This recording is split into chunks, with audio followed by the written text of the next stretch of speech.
ದಕ್ಷಿಣ ಕನ್ನಡ ಜಿಲ್ಲಾಡಳಿತ, ದಕ್ಷಿಣ ಕನ್ನಡ ಜಿಲ್ಲಾ ಪಂಚಾಯತ್ ಮಂಗಳೂರು, ಉಪನಿರ್ದೇಶಕರ ಕಚೇರಿ, ಶಾಲಾ ಶಿಕ್ಷಣ ಇಲಾಖೆ ಮಂಗಳೂರು, ಕ್ಷೇತ್ರ ಶಿಕ್ಷಣಾಧಿಕಾರಿಗಳ ಕಚೇರಿ ಪುತ್ತೂರು ಹಾಗೂ ರಾಮಕುಂಜೇಶ್ವರ ಪ್ರೌಢಶಾಲೆ ಇದರ ಸಂಯುಕ್ತ ಆಶ್ರಯದಲ್ಲಿ ಮೈಸೂರು ವಿಭಾಗೀಯ ಮಟ್ಟದ 14 ಮತ್ತು 17ರ ವಯೋಮಾನದ ಬಾಲಕರ ಮತ್ತು ಬಾಲಕಿಯರ ಕಬಡ್ಡಿ ಪಂದ್ಯಾಟವನ್ನು ಇದೇ ಬರುವ ದಿನಾಂಕ 27/9/2025 ಶನಿವಾರ ಹಾಗೂ 28/9/2025 ಆದಿತ್ಯವಾರ ರಾಮಕುಂಜೇಶ್ವರ ಕನ್ನಡ ಮಾಧ್ಯಮ ಪ್ರೌಢಶಾಲೆ ಕಡಬ ಇಲ್ಲಿ ನಾವು ನಡೆಸಲಿಕ್ಕಿದ್ದೇವೆ.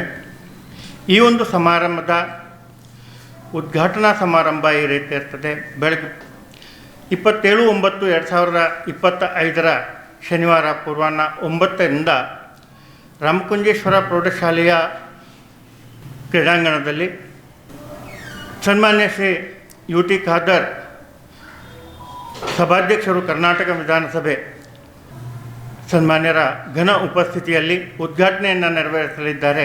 ಸನ್ಮಾನ್ಯ ಶ್ರೀ ದಿನೇಶ್ ಗುಂಡೂರಾವ್, ಆರೋಗ್ಯ ಮತ್ತು ಕುಟುಂಬ ಕಲ್ಯಾಣ ಸಚಿವರು, ಕರ್ನಾಟಕ ಸರ್ಕಾರ, ದಕ್ಷಿಣ ಕನ್ನಡ ಹಾಗೂ ಜಿಲ್ಲಾ ಉಸ್ತುವಾರಿ ಸಚಿವರು. ಗೌರವ ಉಪಸ್ಥಿತಿ ಸನ್ಮಾನ್ಯ ಮಧು ಎಸ್ ಬಂಗಾರಪ್ಪ, ಶಾಲಾ ಶಿಕ್ಷಣ ಮತ್ತು ಸಾಕ್ಷರತಾ ಇಲಾಖೆ ಸಚಿವರು, ಕರ್ನಾಟಕ ಸರ್ಕಾರ. ಅಧ್ಯಕ್ಷತೆಯನ್ನು ವಹಿಸಲಿದ್ದಾರೆ ಸನ್ಮಾನ್ಯ ಕುಮಾರಿ ಭಾಗೀರಥಿ ಮುರಳ್ಯ, ಶಾಸಕರು, ಸುಳ್ಯ ವಿಧಾನಸಭಾ ಕ್ಷೇತ್ರ. ಮುಖ್ಯ ಅತಿಥಿಗಳಾಗಿ ಸನ್ಮಾನ್ಯ ಕ್ಯಾಪ್ಟನ್ ಬ್ರಿಜೇಶ್ ಚೌಟ, ಸಂಸದರು, ಲೋಕಸಭೆ ದಕ್ಷಿಣ ಕನ್ನಡ ಜಿಲ್ಲೆ. ಸನ್ಮಾನ್ಯ ಡಾಕ್ಟರ್ ಭರತ್ ಶೆಟ್ಟಿವೈ, ಶಾಸಕರು, ಮಂಗಳೂರು ಉತ್ತರ ವಿಧಾನಸಭಾ ಕ್ಷೇತ್ರ. ಸನ್ಮಾನ್ಯ ರಾಜೇಶ್ ನಾಯ್ಕ ಯು, ಶಾಸಕರು, ಬಂಟ್ವಾಳ ವಿಧಾನಸಭಾ ಕ್ಷೇತ್ರ. ಸನ್ಮಾನ್ಯ ಶ್ರೀ ಡಿ ವೇದವ್ಯಾಸ್ ಕಾಮತ್, ಶಾಸಕರು, ಮಂಗಳೂರು ದಕ್ಷಿಣ ವಿಧಾನ ಪರಿಷತ್. ಒಟ್ಟು ಕಾರ್ಯಕ್ರಮಗಳು ಹೀಗಿರ್ತದೆ.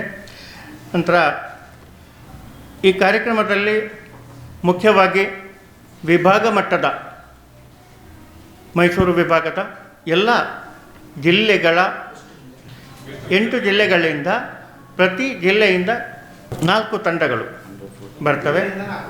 ಹೌದು, ಹಾಗೂ ಪಂದ್ಯಾಟಗಳ ಒಟ್ಟು ವಿವರಗಳನ್ನು ಸಂಪೂರ್ಣವಾಗಿ ಮಾಹಿತಿಯನ್ನು ದೈಹಿಕ ಶಿಕ್ಷಣ ಪರಿವೀಕ್ಷಕರು ತಮಗೆ ನೀಡಲಿದ್ದಾರೆ.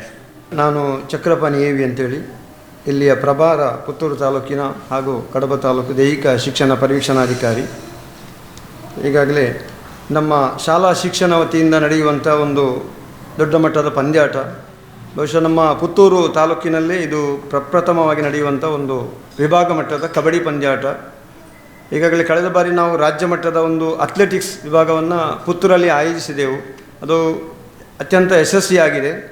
ಆದರೆ ಕಬಡ್ಡಿ ಪಂದ್ಯಾಟ ಇದು ಪ್ರಥಮವಾಗಿ ನಾವು ಇಲ್ಲಿ ಪುತ್ತೂರು ನಮ್ಮ ಶೈಕ್ಷಣಿಕ ತಾಲೂಕಿನಲ್ಲಿ ಆಯೋಜಿಸ್ತಾ ಇದ್ದೇವೆ. ದಕ್ಷಿಣ ಕನ್ನಡ ಜಿಲ್ಲಾಡಳಿತ, ನಮ್ಮ ಉಪನಿರ್ದೇಶಕರ ಕಚೇರಿ, ಕ್ಷೇತ್ರ ಶಿಕ್ಷಣಾಧಿಕಾರಿಗಳ ಕಚೇರಿ ಪುತ್ತೂರು ಮತ್ತು ಶ್ರೀ ರಾಮಕುಂಜೇಶ್ವರ ವಿದ್ಯಾವರ್ಧಕ ಸಂಘ ರಾಮಕುಂಜ ಇದರ ಆಶ್ರಯದಲ್ಲಿ ರಾಮಕುಂಜೇಶ್ವರ ಕನ್ನಡ ಮಾಧ್ಯಮ ಒಂದು ಶಾಲೆಯ ಆತಿಥ್ಯದಲ್ಲಿ ಈ ಒಂದು ಪಂದ್ಯಾಟವನ್ನು ನಾವು ನಡೆಸ್ತಾ ಇದ್ದೇವೆ. ಮುಖ್ಯವಾಗಿ ಇಲ್ಲಿ ನಮ್ಮ ಜಿಲ್ಲೆಯನ್ನು ಒಳಗೊಂಡು ಮೈಸೂರು ವಿಭಾಗ ಅಂತೇಳಿದರೆ 8 ಜಿಲ್ಲೆಗಳು ಬರ್ತದೆ.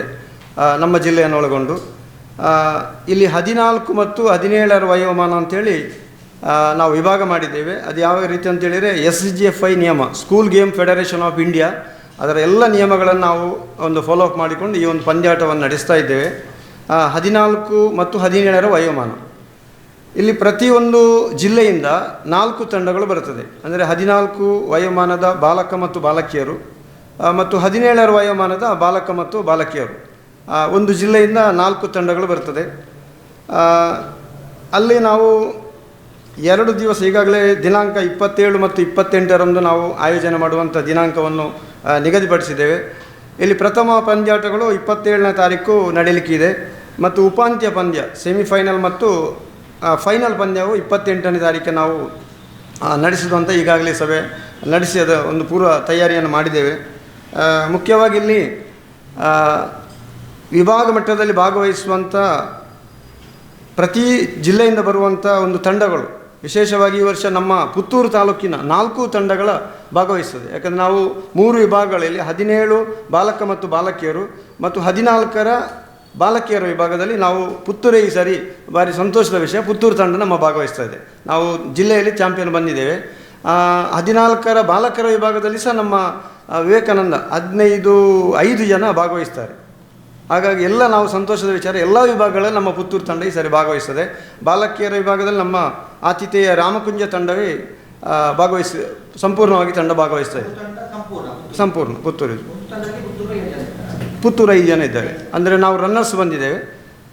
ಆ ರನ್ನರ್ಸಲ್ಲಿ 5 ಜನ ನಮ್ಮ ವಿವೇಕಾನಂದ ವಿದ್ಯಾರ್ಥಿಗಳಿದ್ದಾರೆ.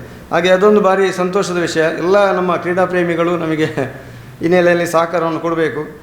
ಅದರೊಟ್ಟಿಗೆ ನಾವು ಈಗಾಗಲೇ ಸಮಿತಿ ಮತ್ತು ಸಭೆಗಳನ್ನು ಮಾಡಿ ಯಾವ ರೀತಿಯಲ್ಲಿ ಒಂದು ಉತ್ತಮವಾಗಿ ಒಂದು ಮಾದರಿಯಾಗುವಂಥ ಪಂದ್ಯವನ್ನು ಇಲ್ಲಿ ಮಾಡಬೇಕಂತೇಳಿ ನಾವು ಈಗಾಗಲೇ ಎಲ್ಲ ನಮ್ಮ ಸಮಿತಿಯವರಲ್ಲಿದ್ದಾರೆ. ನಮ್ಮ ಇಲಾಖೆಯ ಮಾನ್ಯ ಕ್ಷೇತ್ರ ಶಿಕ್ಷಣಾಧಿಕಾರಿಗಳ ನಿರ್ದೇಶನದ ಮೇರೆಗೆ ಮತ್ತು ಉಪನಿರ್ದೇಶಕರ ಒಂದು ಮಾರ್ಗದರ್ಶನದಲ್ಲಿ ನಾವು ಈಗಾಗಲೇ ಸಮಿತಿಯನ್ನು ಮಾಡಿದ್ದೇವೆ. ಅಲ್ಲಿ ಮೊದಲನೇ ದಿವಸ ನಾವೊಂದು ಮೆರವಣಿಗೆಯನ್ನು ಎಲ್ಲ ಒಂದು ಕ್ರೀಡಾಪಟುಗಳು ಮುಂಚಿನ ದಿವಸ 26ನೇ ತಾರೀಕು ಅವರು ಒಂದು ರಿಪೋರ್ಟ್ ಮಾಡಿಕೊಳ್ತಾರೆ. ಅವರಿಗೆ ವಸತಿ ವ್ಯವಸ್ಥೆ, ಅತ್ಯುತ್ತಮವಾದ ವಸತಿ ವ್ಯವಸ್ಥೆಯನ್ನು ಮಾಡಿದ್ದೇವೆ. ಮತ್ತು ಮರುದಿವಸ 27ನೇ ತಾರೀಕು ನಾವೊಂದು ರಾಮಕುಂಜೇಶ್ವರ ಏನು ರಾಜ್ಯ ಹೆದ್ದಾರಿ ಇದೆ ಅಲ್ಲಿಂದ ಒಂದು ಮೆರವಣಿಗೆ ಮೂಲಕ ಅವರನ್ನು ಒಂದು ಗೌರವಿಸುವಂಥ ಕರ್ಕೊಂಡೋಗಿ ನಮ್ಮ ಆತಿಥ್ಯ ಕ್ರೀಡಾಂಗಣಕ್ಕೆ ಕರ್ಕೊಂಡು ಹೋಗುವಂಥ ವ್ಯವಸ್ಥೆಯನ್ನು ಸಹ ನಾವು ಮಾಡಿದ್ದೇವೆ. ಅದರೊಟ್ಟಿಗೆ ನಮ್ಮ ಜವಾಬ್ದಾರಿ ಈ ಒಂದು ಪಂದ್ಯಾಟದಲ್ಲಿ ಏನಂತೇಳಿದರೆ ಉತ್ತಮವಾದ ಒಂದು ವಸತಿ ವ್ಯವಸ್ಥೆ ಇರ್ಬೋದು, ಆತಿಥ್ಯ ಇರ್ಬೋದು, ಊಟೋಪಚಾರ ವ್ಯವಸ್ಥೆ, ಒಂದು ಮಾದರಿ ಪಂದ್ಯಾಟವನ್ನು ನಾವು ಮಾಡಬೇಕಂತೇಳಿ ಎಲ್ಲ ಒಂದು ನಿರ್ಣಯವನ್ನು ನಮ್ಮ ಆತಿಥ್ಯ ಸಂಸ್ಥೆಯ ಮುಖ್ಯಸ್ಥರೆಲ್ಲ ಸೇರಿಕೊಂಡು ನಾವು ಮಾಡುವಂಥ ಒಂದು ಸಭೆಯನ್ನೆಲ್ಲ ನಿರ್ಣಯವನ್ನು ಮಾಡಿಕೊಂಡಿದ್ದೇವೆ. ಮತ್ತು ಇದರಲ್ಲಿ ವಿಜೇತರಾದಂಥ ತಂಡ ನಮ್ಮ ರಾಜ್ಯವನ್ನು ಪ್ರತಿನಿಧಿಸ್ತದೆ. ಈ ವಿಭಾಗ ಮಟ್ಟದಲ್ಲಿ ಯಾರೆಲ್ಲ ಚಾಂಪಿಯನ್ ವಿನ್ನರ್ಸ್ ಆಗ್ತಾರೋ ಅವರು ರಾಜ್ಯ ಮಟ್ಟಕ್ಕೆ ಹೌದು ಒಂದು ತಂಡವಾಗಿ ನಮ್ಮ ವಿಭಾಗ ಮಟ್ಟದಿಂದ ಮೈಸೂರು ವಿಭಾಗ ಮಟ್ಟದಿಂದ ಅವರು ಆಯ್ಕೆ ಆಗ್ತಾರೆ. ನಾವು ಮತ್ತೆ ಸಂಪೂರ್ಣವಾಗಿ ಇಲ್ಲಿ ಮ್ಯಾಟ್ ಅಂಕಣವನ್ನು ನಾವು ಉಪಯೋಗಿಸ್ತಾ ಇದ್ದೇವೆ. ಮತ್ತು ನಾನು ಆಗಲೇ ಹೇಳಿದಾಗೆ SGFI ನಿಯಮ ಏನಿದೆಯೋ, ಈಗ ಪ್ರೋ ಕಬಡ್ಡಿಯಲ್ಲಿ ಬೇರೆ ಕೆಲವು ರೀತಿ ನಿಯಮಗಳಿದೆ, ಅದಲ್ಲ ನಮ್ಮ ಸ್ಕೂಲ್ ಗೇಮ್ ಫೆಡರೇಷನ್ ಆಫ್ ಅಲ್ಲಿ ಇಂಡಿಯಾದಲ್ಲಿ ಹೇಗಿದೆ ಅದೇ ರೀತಿಯ ಒಂದೆಲ್ಲ ನಿರ್ಣಯಗಳನ್ನು ನಾವು ಕೈಗೊಳ್ತೇವೆ. ಮತ್ತು ನಮ್ಮಲ್ಲಿ ನುರಿತ ರಾಷ್ಟ್ರೀಯ ಮಟ್ಟದ ತೀರ್ಪುಗಾರರು, ನಿರ್ಣಾಯಕರು ಈಗಾಗಲೇ ನಮ್ಮಲ್ಲಿ ಇದ್ದಾರೆ. ತಾಲೂಕಲ್ಲಿದ್ದಾರೆ, ಬೇರೆ ಜಿಲ್ಲೆಯಿಂದ ಬೇರೆ ತಾಲೂಕಿನಿಂದ ನಾವು ಅವರನ್ನು ಕರೆಸುವಂಥ ವ್ಯವಸ್ಥೆಯನ್ನು ಮಾಡಿದ್ದೇವೆ ಈಗಾಗಲೇ. ಅಲ್ಲ, ಬೇರೆ ಬ್ಯಾಂಗ್ಳೂರು ಆ ಸೈಡಿಂದ ಬರ್ತಾರೆ, ಅವರು ತರಿಸ್ಕೊಳ್ತೇವೆ ನಾವು. ಒಟ್ಟೊಂದು 480 ಬರ್ತಾರೆ, 450ವರೆಗೆ. ಮತ್ತು ಪ್ಲಸ್ ಅಫಿಷಿಯಲ್ಸ್ ಬರ್ತಾರೆ, ಒಂದು 150ರಿಂದ 200 ಅಫಿಷಿಯಲ್ಸ್ ಬರ್ತಾರೆ. ಅದರಲ್ಲಿ ಟೀಮ್ ಮ್ಯಾನೇಜರ್ಸ್, ಮೆಡಿಕಲ್ ಅಸಿಸ್ಟೆಂಟ್ಸ್ ಎಲ್ಲ ಬರ್ತಾರೆ ಅದರಲ್ಲಿ ಅಫಿಷಿಯಲ್ಸಲ್ಲಿ. ಒಂದು 150ರಿಂದ 200 ಜನ. 26ನೇ ತಾರೀಕೆಲ್ಲ ರಿಪೋರ್ಟ್ ಆಗ್ತಾರೆ. ಯಾಕಂದರೆ ದೊಡ್ಡ ಮಟ್ಟದ ಪಂದ್ಯಾಟ ಕಾರಣ ಅವರು ಮುಂಚಿನ ದಿವಸ ರಿಪೋರ್ಟ್ ಮಾಡಬೇಕಂತ ನಮ್ಮ SGFI ನಿಯಮದಲ್ಲಿ ಇದೆ. ಹಾಗಾಗಿ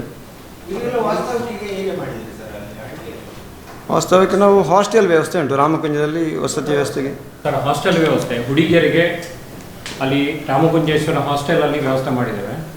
ಅಲ್ಲಿ ಈಗಾಗಲೇ ಅಲ್ಲಿ ಹಾಸ್ಟೆಲಲ್ಲಿ 500 ಮಕ್ಕಳಿದ್ದಾರೆ, ಅಷ್ಟು ಅಕೊಮಡೇಟ್ ಮಾಡುವಷ್ಟು ದೊಡ್ಡ ವ್ಯವಸ್ಥೆ ಇದೆ. ಹುಡುಗರಿಗೆ ಅಲ್ಲಿ ನಮ್ಮದು CBSE ಸ್ಕೂಲ್ ಇದೆ, ಆ ಸ್ಕೂಲ್ನಲ್ಲಿ ಹುಡುಗರಿಗೆ ವ್ಯವಸ್ಥೆ ಮಾಡಿದ್ದೇವೆ. ಪ್ರತಿ ಜಿಲ್ಲೆಗೆ ಒಂದೊಂದು ಕೊಠಡಿಯನ್ನು ಕೊಟ್ಟು ವ್ಯವಸ್ಥೆ ಮಾಡ್ತೇವೆ. ಊಟದ ವ್ಯವಸ್ಥೆಯನ್ನು ಅವರು ಹಿಂದಿನ ದಿವಸದಿಂದ ಮರು ದಿವಸದವರೆಗೆ ಎಲ್ಲ ವ್ಯವಸ್ಥೆ ಮಾಡಿದ್ದೇವೆ. ಈಗ ನಾವು ಸರ್ಕಾರದಿಂದ ನಮ್ಮ ಇಲಾಖೆ ವತಿಯಿಂದ ಭಾಳಷ್ಟು ಕಡಿಮೆ ಎಲ್ಲ ಕಡೆ, ಈಗ ನಮ್ಮ ವಲಯ ಮಟ್ಟ ಇರ್ಬೋದು, ತಾಲೂಕು ಮಟ್ಟ ಇರ್ಬೋದು, ಭಾಳಷ್ಟು ಕಡಿಮೆ, ನಾವು ಅದನ್ನು ಹೇಳಿಕೊಳ್ಳಿಕ್ಕಿಲ್ಲ. ಆದರೆ ಇದು ಒಂದು 25-30 ಸಾವಿರದಷ್ಟು ಬರ್ತದೆ ಅಷ್ಟೇ ಖರ್ಚು. ನಾವು ಯಾವ ರೀತಿ ಮಾಡ್ತೀವಿ ಆ ರೀತಿಯಲ್ಲಿ. ಅಂದರೆ ನಮ್ಮ ಈಗ ಇತರ ಜಿಲ್ಲೆಗಳಿಗೆ ಹೋಲಿಸಿದಾಗ ನಮ್ಮ ದಕ್ಷಿಣ ಕನ್ನಡ ಜಿಲ್ಲೆ ಅಂತ ಹೇಳಿದಾಗ ಸ್ವಲ್ಪ ಅವರು ಏನೋ ನಿರೀಕ್ಷೆ ಮಾಡ್ತಾರೆ, ಈ ಥರ ಇರ್ಬೋದು, ಒಳ್ಳೆಯ ರೀತಿಯಲ್ಲಿ ಇರ್ತಾರೆ, ಆತಿಥ್ಯ ಕೊಡ್ತಾರೆ ಅಂಥೇಳಿ. ನಾವು ಬೇರೆ ಕಡೆ ಹೋದಾಗ ಅದನ್ನು ನಿರೀಕ್ಷೆ ಮಾಡಲಿಕ್ಕೆ ಆಗೋದಿಲ್ಲ. ಹಾಗಾಗಿ ಸ್ವಲ್ಪ ಒಳ್ಳೆ ರೀತಿಯ ಅವರಿಗೆ ವಸತಿ ವ್ಯವಸ್ಥೆ, ಊಟೋಪಚಾರ ಅಲ್ಲ ಸರ್. ಮತ್ತು ಬಜೆಟ್ ಹೇಗೆ ಅಂತೇಳಿ ಆತಿಥ್ಯ ಸಂಸ್ಥೆಗಳು ದೊಡ್ಡ ಮಟ್ಟದಲ್ಲಿ ಹಾಕಿದ್ದಾರೆ. ಮತ್ತೆಲ್ಲ ನಮ್ಮ ಸಂಚಾಲಕರಿದ್ದಾರೆ, ಕೇಶವಮ್ಮಯ್ಯವರಿದ್ದಾರೆ, ಪ್ರಮೋದ್ ಅವರಿದ್ದಾರೆ. ಮತ್ತು ಎಲ್ಲ ನಮ್ಮ ಇಲಾಖೆಯ ಒಂದು ನಿಯಮದ ಇದರೊಳಗೆ ಬರ್ತದೆ. ಅದು ಇಲಾಖಾ ಮಟ್ಟದ ಮೈಸೂರು ವಿಭಾಗದ ಕಬಡ್ಡಿ ಪಂದ್ಯಾಟ, ಅದನ್ನು ಈಗಾಗಲೇ ನಮ್ಮ ತಾಲೂಕು ಕ್ರೀಡಾಧಿಕಾರಿಯವರು ನಿಮಗೆ ವಿವರವಾಗಿ ತಿಳಿಸಿದ್ದಾರೆ. ಇದರೊಂದಿಗೆ ನಾವು ಒಟ್ಟು ಕಾರ್ಯಕ್ರಮಗಳನ್ನು ಹಮ್ಮಿಕೊಂಡಿದ್ದೇವೆ. 2 ದಿನದ ಸಂಪೂರ್ಣ ಕಾರ್ಯಕ್ರಮ 27ನೇ ತಾರೀಕು 9 ಗಂಟೆಗೆ ನಾವು ಈಗಾಗಲೇ ಕ್ರೀಡಾಧಿಕಾರಿಗಳು ಹೇಳಿರುವಂತೆ 9 ಗಂಟೆಗೆ ಜಾನಪದ ತಂಡಗಳೊಂದಿಗೆ ವಿಶೇಷವಾದ ಜಾನಪದ ಶೈಲಿಯಲ್ಲಿ ನಾವು ಎಲ್ಲ ಕ್ರೀಡಾಪಟುಗಳನ್ನು ಮೆರವಣಿಗೆ ಮುಖಾಂತರ ವೇದಿಕೆಗೆ ಆಹ್ವಾನಿಸ್ತೇವೆ, ಕ್ರೀಡಾಂಗಣಕ್ಕೆ ಆಹ್ವಾನಿಸ್ತೇವೆ. ಹಾಗೆಯೇ ಕ್ರೀಡಾಕೂಟ ಮುಗಿದ ಬಳಿಕ ಸಂಜೆ 5:30 ನಂತರ ವಿಶೇಷವಾಗಿ ಸಾಂಸ್ಕೃತಿಕ ಜಾಂಬೋರಿ ಖ್ಯಾತಿಯ ಅಂತಾರಾಷ್ಟ್ರೀಯ ಸಾಂಸ್ಕೃತಿಕ ಜಾಂಬೋರಿ ಖ್ಯಾತಿಯ ಆಳ್ವಾಸ್ ಸಾಂಸ್ಕೃತಿಕ ವೈಭವ ನಡೆಯಲಿಕ್ಕಿದೆ. 3 ಗಂಟೆಗಳ ಕಾಲ ನಿರಂತರವಾಗಿ ಆಳ್ವಾಸಿನ ಒಂದು ದೊಡ್ಡ ಮಟ್ಟದ ಕಾರ್ಯಕ್ರಮ ಅದೇ ವೇದಿಕೆಯಲ್ಲಿ ನಡೆಯಲಿಕ್ಕಿದೆ. ಸುಮಾರು ಈ ಕಾರ್ಯಕ್ರಮದಲ್ಲಿ 10,000ಕ್ಕೂ ಮಿಕ್ಕಿ ಜನರು ಸೇರುವಂಥ ನಿರೀಕ್ಷೆ ಕೂಡ ನಮಗಿದೆ. ಅದೇ ವೇದಿಕೆಯಲ್ಲಿ ಆ ದಿನ ನಮ್ಮ ಗುರುಗಳಾಗಿರುವಂತಹ ಶಾಲೆಯ ಮುಖ್ಯ ಗುರುಗಳು ಆಗಿರುವಂತಹ ಶ್ರೀ ಸತೀಶ್ ಭಟ್ ಬೆಳ್ಳಿನೆಲೆ ಇವರಿಗೆ ರಾಜ್ಯ ಮಟ್ಟದ ಅತ್ಯುತ್ತಮ ಶಿಕ್ಷಕ ಪ್ರಶಸ್ತಿ ಕೂಡ ಬಂದಿರ್ತದೆ. ಅದಕ್ಕಾಗಿ ನಾವು ಆ ದಿನ ಒಂದು ಗೌರವ ಅರ್ಪಣೆ ಸಮಾರೋಪವನ್ನು ಅವರ ಹಿರಿಯ ವಿದ್ಯಾರ್ಥಿಗಳಾದ ನಾವೆಲ್ಲರೂ ಸೇರಿ ಒಂದು ಸಂಘಟಿಸಿದ್ದೇವೆ. ಒಂದು ಅದ್ದೂರಿ ಕಾರ್ಯಕ್ರಮದಲ್ಲಿ ಈ ಕಾರ್ಯಕ್ರಮದಲ್ಲಿ ಅಧ್ಯಕ್ಷರಾಗಿ ಶಿವರಾಮ್ ಸಿ ಏನೇಕಲ್ಲು, ಹಾಗೆ ಅಭಿನಂದನಾ ಗ್ರಂಥ ಅಂತ ಬಿಡುಗಡೆ ಮಾಡಲಿಕ್ಕಿದ್ದೇವೆ. ಮಾನ್ಯ ಉಪನಿರ್ದೇಶಕರು DDPI ಮಂಗಳೂರು ಇವರು ಶಶಿಧರ ಸರ್ ಈ ಗ್ರಂಥವನ್ನು ಕೂಡ ಬಿಡುಗಡೆ ಮಾಡಲಿಕ್ಕಿದ್ದಾರೆ. ಹಾಗೆ ವಿಶೇಷ ಅತಿಥಿಗಳನ್ನು ಆಹ್ವಾನಿಸಿದ್ದೇವೆ. ರಾಜೇಂದ್ರ ಕುಮಾರ್ ಕಾರ್ಕಾಳ ಇವರು ಅಭಿನಂದನಾ ಭಾಷಣ ಕೂಡ ಮಾಡಲಿಕ್ಕಿದ್ದಾರೆ. ಹಾಗೆ ಮರುದಿನ ಕೂಡ ಅಲ್ಲಿ ನಾವು ಕಬಡ್ಡಿ ಕ್ರೀಡಾಕೂಟ ಮುಗಿದ ಬಳಿಕ ಸಾಂಸ್ಕೃತಿಕ ಕಾರ್ಯಕ್ರಮಗಳನ್ನು ಹಮ್ಮಿಕೊಂಡಿದ್ದೇವೆ. ಚುರುಮುರಿ, ಹಾಸ್ಯ, ನೃತ್ಯ, ಸಂಗೀತ ಇದು ಕೂಡ ಒಂದು ಒಟ್ಟಾರೆ 4 ಗಂಟೆಗಳ ಕಾರ್ಯಕ್ರಮವನ್ನು ಹಮ್ಮಿಕೊಂಡಿದ್ದೇವೆ. ಇದರ ಒಟ್ಟಿಗೆ ನಾವು ಈ ವೇದಿಕೆ ಕ್ರೀಡಾಂಗಣದಲ್ಲಿ ಶೈಕ್ಷಣಿಕವಾಗಿ ವಿಶೇಷವಾಗಿ ಶೈಕ್ಷಣಿಕ ಮೇಳವನ್ನು ಕೂಡ ಆಹಾರ ಮೇಳ, ವಾಣಿಜ್ಯ ಮೇಳ, ಹಾಗೆ ಒಟ್ಟು 5 ಮೇಳಗಳು ಇಲ್ಲಿ ನಾವು ಅರೇಂಜ್ ಮಾಡಿದ್ದೇವೆ. ಸ್ಟಾಲ್ಗಳನ್ನು, ಮಳಿಗೆಗಳನ್ನು ಕೂಡ ಹಾಕಿಕೊಂಡಿದ್ದೇವೆ. ಒಟ್ಟಾರೆಯಾಗಿ ನಮ್ಮ ಜಿಲ್ಲೆಯಲ್ಲಿ ಹಾಗೂ ನಮ್ಮ ಪುತ್ತೂರು ಕ್ಷೇತ್ರ ಶಿಕ್ಷಣಾಧಿಕಾರಿ ಅವರ ವ್ಯಾಪ್ತಿಯಲ್ಲಿ ಅತ್ಯಂತ ಒಂದು ದೊಡ್ಡ ಮಟ್ಟದ ಕಾರ್ಯಕ್ರಮವನ್ನು ಹಮ್ಮಿಕೊಂಡಿದ್ದೇವೆ. ಒಟ್ಟು ಸುಮಾರು 2 ದಿನಗಳಲ್ಲಿ 25,000 ಜನರಿಗಿಂತಲೂ ಹೆಚ್ಚು ಸೇರುವಂಥ ನಿರೀಕ್ಷೆಯನ್ನು ಕೂಡ ನಾವು ಇಟ್ಕೊಂಡಿದ್ದೇವೆ.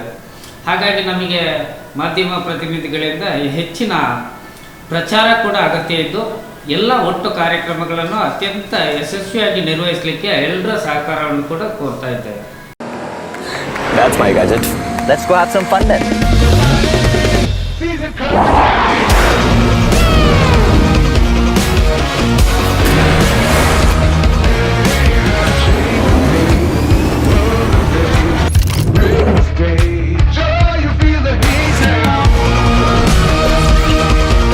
Introducing the hot and techy Brezza SCNG.